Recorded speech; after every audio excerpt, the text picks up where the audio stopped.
Hello बच्चों, let's see the question. कह रहा है कि match the column one with the column two. Column one में मॉलिक्यूल लिखे हैं, कॉलम टू में बॉन्ड ऑर्डर लिखे हैं। तो देखिए बेटा, हम क्या करेंगे, according to molecular orbital theory यहाँ पर क्या लिख लेंगे, इनकी इलेक्ट्रॉनिक कन्फिगरेशन लिख लेंगे और बॉन्ड ऑर्डर निकाल लेंगे। जैसे मैं बात करूँ H2 की, तो H2 में नंबर ऑफ इलेक्ट्रॉन्स कितने होंगे, 2 इलेक्ट्रॉन होंगे, एक हाइड्रोजन 1 होता है। तो इलेक्ट्रॉन कन्फिगरेशन क्या लिखी जाएगी, सिग्मा 1s2। ठीक है, तो ये 1s2 है और यहाँ पे आगे जाता है तो बेटा एंटी बॉन्डिंग आता है, पर एंटी बॉन्डिंग में 0 इलेक्ट्रॉन है। और बॉन्ड ऑर्डर कैसे निकाला जाता है, bonding minus anti bonding electron करते हैं। क्या करते हैं, बॉन्डिंग माइनस एंटी बॉन्डिंग। जितने बॉन्डिंग इलेक्ट्रॉन्स होंगे उसमें से एंटी बॉन्डिंग वाले इलेक्ट्रॉन माइनस कर देंगे, डिवाइड बाय 2 कर देंगे बेटा।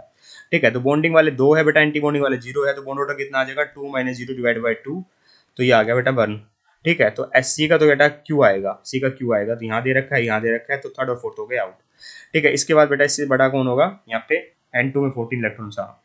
N2 है बेटा, तो N2 में बेटा 14 इलेक्ट्रॉन से कैसे फिल होंगे, sigma 1s2 star, sigma 2s2 star. Star का मतलब एंटी बॉन्डिंग होता है। ठीक है, ये 14 से कम वाली है तो सिग्मा 2p, यहाँ पे सिग्मा 2p स्क्वायर जेड नहीं आएगा बेटा, 14 इलेक्ट्रॉन है ना बेटा। तो 14 और 14 से कम वाले में ज़्यादा, 14 या 14 से कम में अलग इलेक्ट्रॉन कन्फिगरेशन चलती है, 14 और उससे ऊपर वाले में अलग चलती है। तो यहाँ पे क्या आएगा बेटा, मेरा पाई 2px आएगा। एक्चुअली में यहाँ पे sp की मिक्सिंग हो जाती है, इस कारण से बेटा इसकी एनर्जी बढ़ जाती है, तो आगे चला जाता है। 2 2 4 2 6 2 8, 9th electron, 10th electron, 11th electron, ये 12th इलेक्ट्रॉन। इसके बाद क्या आएगा बेटा मेरा सिग्मा 2pz, 14 इलेक्ट्रॉन हो गए बेटा। ठीक है, ये 14 ही बढ़ने थे। अब बॉन्ड ऑर्डर निकालो, यहाँ बॉन्ड ऑर्डर निकलेगा bonding minus anti bonding divide by 2। तो बॉन्डिंग वाले ये 2, ये एंड स्टार वाले बेटा एंटी बॉन्डिंग होते हैं, इनकी एनर्जी ज़्यादा होती है। ठीक है, ध्यान रखना। तो ये 2 2 4, ये 2 6 2 8 और ये 2 10। तो बॉन्डिंग कितने हैं, 10 है। एंटी बॉन्डिंग कितने बेटा, 2 और 2 4 है केवल। ठीक है, डिवाइड बाई 2 कर दो, 3 आ गया बेटा, 6/2 ना। तो 3 बॉन्ड ऑर्डर है, तो N2 का बॉन्ड ऑर्डर 3 है बेटा। तो बी का आर आएगा, तो बी का आर, एक ही ऑप्शन दे रखे इन दोनों में से, तो ऑप्शन नंबर 2 भी आउट हो गया। अब बात करते हैं O2 और O2 नेगेटिव की। तो O2 में बेटा 16 इलेक्ट्रॉन होते हैं, तो ये ग्रेटर देन 14 वाली इलेक्ट्रॉन कन्फिगरेशन चलेगी। ठीक है, तो ये आ जाएगा मेरा sigma 1s2 star, sigma 2s2 star. यहाँ तक तो कोई दिक्कत नहीं है, सेम ही रहती है बेटा। इसके बाद ना सिग्मा 2pz आ जाता है, यहाँ sp मिक्सिंग नहीं होती। ठीक है, इसलिए एनर्जी नहीं बढ़ती। तो ये क्या आ जाएगा, pi 2px is equal to pi 2py। 2 2 4 2 6 2 8 2 10, ये 9th, ये 10th, ये 11, ये 2 2 4 2 6 2 8 तो 10 10 2 12, तो 14 इलेक्ट्रॉन हो गए। इसके बाद क्या आएगा बेटा मेरा, pi 2px is equal to, anti bonding आ जाएगा इसका, pi 2px is equal to pi 2py।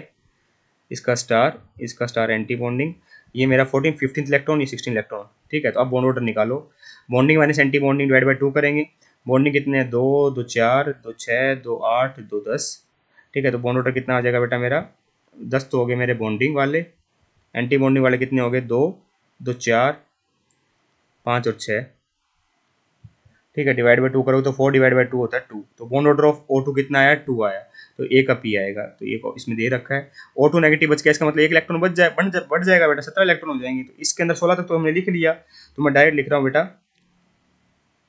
तो O2 नेगेटिव में मैं एक काम करता हूँ, यहाँ तक मैं एज इट इज रहेगा, कोई फर्क ही नहीं पड़ना। कितने हो गए, 2 2 4 2 6 2 8 10 2 12, 14 इलेक्ट्रॉन हो गए। तो 14 बेटा N2 की होती है, समझाने के लिए बता रहा हूँ यहाँ पे। हालांकि उसको थोड़ा सा वेरिएशन आता है, पर मैं N2 तक ये चलेगा, या फिर 14 ही लिख लो आप ना, यहाँ 14 तक ये होगी, चलो कोई फर्क नहीं पड़ेगा, वैसे N2 चलेगा ना।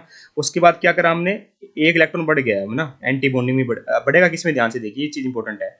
ये एंटी बॉन्डिंग में तो बढ़ेगा बेटा, एक इलेक्ट्रॉन मेरा कितना बढ़ेगा, एंटी बॉन्डिंग में तो बढ़ेगा एक इलेक्ट्रॉन। ठीक है, तो यहाँ पे इतना आ जाएगा मेरा, ये मेरा 15वां इलेक्ट्रॉन था, ये 16वां, अब एक 17 इलेक्ट्रॉन हो जाएगा। तो एंटी बॉन्डिंग में एक इलेक्ट्रॉन और बढ़ गया है। ठीक है, तो हम पहले बॉन्ड ऑर्डर निकाल रहा था हमने, तो बॉन्डिंग में तो बेटा अभी भी 10 ही होंगे, बॉन्डिंग में तो अभी भी 10 है। एंटी बॉन्डिंग में एक इलेक्ट्रॉन और बढ़ गया, तो 7 हो गए, डिवाइड बाई 2 कर दो। ठीक है, तो ये आ जाएगा मेरा आंसर 1.5। कितना आ गया, 1.5 आ गया। तो इसका बॉन्ड ऑर्डर होगा 1.5, तो डी का आ जाएगा बेटा मेरा एस। तो मतलब ऑप्शन नंबर 1 परफेक्टली करेक्ट है। I hope you got the answer. Thank you so much.